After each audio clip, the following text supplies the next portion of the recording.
Okay, so this is haul 2 and super stoked about this one. This one actually came in end of September I ordered it. I have literally, I've really been on a mission to work out what sort of pencil crayons I want. In the end, the decision came down to, I suppose, partially cost and partially what I want to use them for. So I experimented with the Faber-Castell Polychromos and also the Prismacolor Premiers. Okay, so I have this little postcards, Joanne Basford, little coloring thingy that I use at times. And this is what I bought in, 4 or 5 of each, and then was trying to compare them. So anyway, I picked this one because I had grays. So I did one unicorn in my in the Faber-Castell and one in the Prismacolor. So the Polychromos and Prismacolor. And in the end, I liked both of them. I suppose I didn't use any Gamsol or anything. This was just blending with the actual pencil crayons. I had slightly different intensities of grays that I was playing with. I was trying to use very similar colors. But what it came down to was I actually enjoyed using both of the pencils. I do know through my research that the Polychromos are better quality, manufacturing standards sort of quality is what I'm not talking about, not so much coloring quality, just the actual pencils. They're less prone to breakages. They have a thicker core. They're always centered within the pencil, like the wood casings. So I've grabbed 2 very similar ones here, just so you can see, this is your Prismacolor. If you look at the diameter of them, the Faber-Castell one is slightly wider. It's got a nice, pretty covered end, pretty gold engraved writing everywhere. And then the Prismacolor, I suppose, from everything I've done, after they used to make Prismacolor in the US, and now they make them in Mexico, and the quality control has gone downwards from that point in view, from then on, sort of thing. So, whereas Faber-Castell is German made, the Polychromos are excellent as far as quality control and all that sort of stuff. They have 2 different types, one's a wax base and one's an oil base, that's their actual coloring cores. So yeah, basically Polychromos are more expensive and Prismacolors are cheaper for that reason, basically, is what it comes down to. But when I was playing with them, I enjoyed coloring with both of them. I will just have to be very careful with my Prismacolors as far as breakages and sharpening it the correct way, and also experimenting with a few sharpeners to see if I can find one slightly better. But I did find that if you hold the pencil still and move the sharpener, I got less breakages. So that was good to know, that I could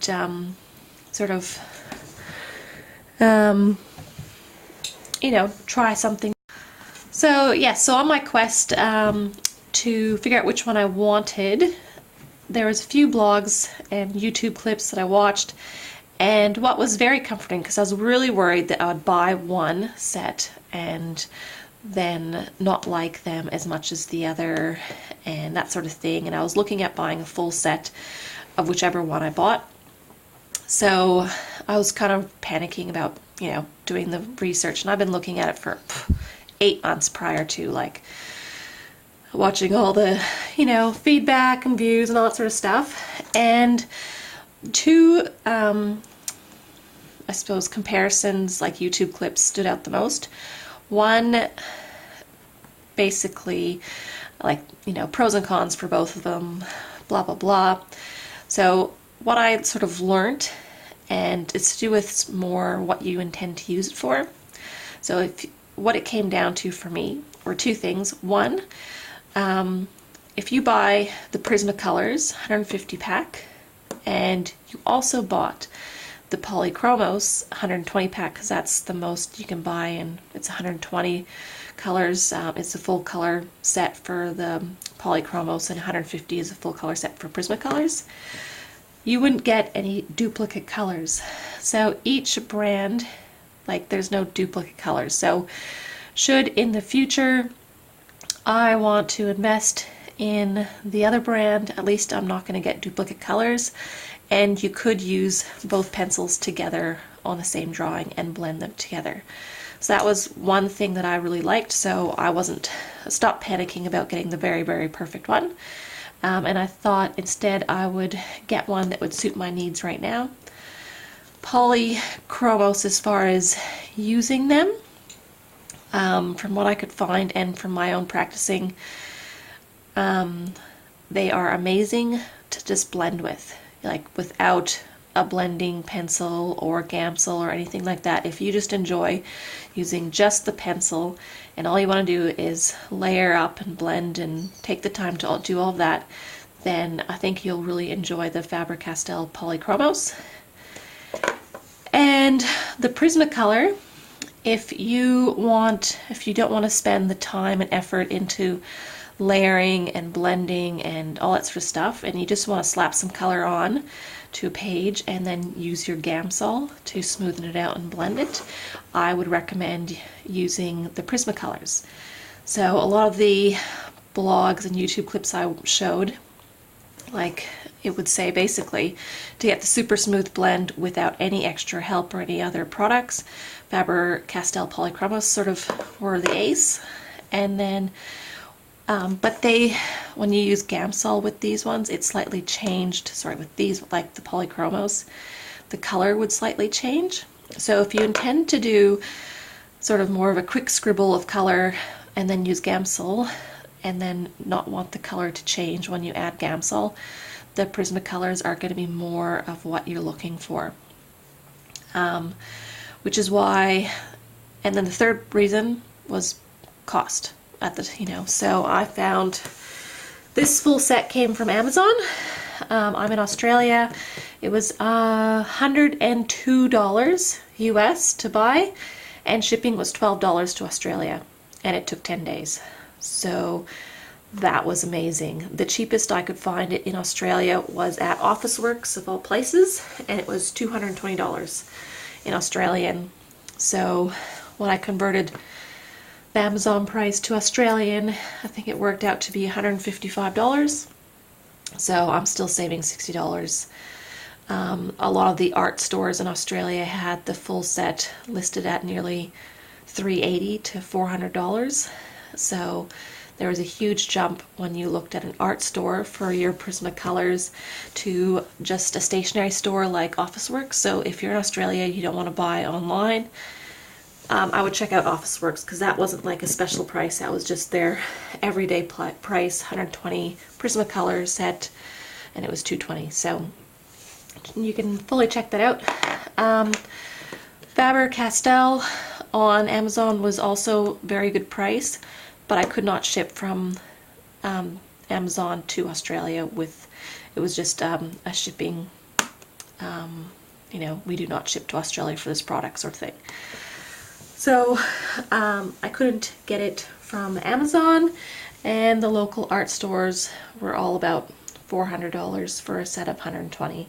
So looking at a set of 150 Prismacolors Australian, I got it for $155 including shipping, compared to 120 Polychromos for around $400. So that was a very big incentive to go with the Prismacolors. Perhaps one day in the future I will get the Polychromos as well, but I am very, very happy with these. So the unboxing. We basically have a nice big cardboard box. It's not metal or anything, it's cardboard. Mine from Amazon, I know there was some bad reviews on Amazon about packaging and broken stuff. Nothing in mine was broken. I've used all of the pencils because I did some color charts. I've had no breakages. or anything like that so far. So very happy with how I got them and how they arrived, all that sort of stuff. They come in these little plastic trays, which are kind of flimsy, and I will be changing that. I'm going to sew up, you know, like those sort of more like what you put your paintbrushes in, and there's the fabric and you roll them all up. So I'm going to do something like that for these. So I have one or two, and they're wrapped in fabric so they stay nice and soft. I might pad the fabric as well, roll it up, and then when you want to use it, unuse it, I'll just unroll and have all my colors there, because I don't really want to put them in pencil holders or anything like that. One, breakages, like banging them down all the time, and two, I just don't have the desk space to have like all those little trays, like pencil holders full around me, sort of thing. So like they come, so here's your yellow and reds, I've got the grays and metallics, there's so many beautiful grays, and you got your pinks and reds, your blues and greens, and it's 3 trays deep. Some more blues and purples. I thought I'd show you the color charts I've done up. So I did 3 color charts on my most used craft papers. So I have the Nina Desert Storm, Nina Solar White, and then this one is from Michaels, and it's the Reflections craft paper. So very inexpensive, like super cheap, but it is only the 60-pound one as well. But it's a nice dark craft, and I've been wanting to color it for ages. So that's pretty much the 3 color charts I've done. And yeah, I love all the colors. There's your 3 neons that show up really nicely on white. They're still quite vibrant even on the darkest one. And you can really see how vibrant they turn out on your colored cardstocks. So I really liked all of that. Lots of beautiful grays. This Prismacolor chart I just found online. I just Googled 150 color charts, and it was a freebie download, not from actual Prismacolor website. There was someone who actually designed it. My cat just wants to play. Sorry about that. So yes, that's where I got these from, and I just printed them with a LaserJet printer, and they are very, very nice, and I'm very happy with them. And I wanted to do it on 3 cardstocks so that depending on what I'm coloring with, I can pick this up and know what color it's going to look like when I put it on the page, rather than just looking at the pencil. So I find that very helpful to me. Obviously it's going to look different on white. Like say this PC103 looks kind of pinkish, but here it's, you know, it's a fairly different color. It doesn't have the same skin tone look. I might choose the PC997 instead for skin tone. So yeah, I thought I would share my new art medium.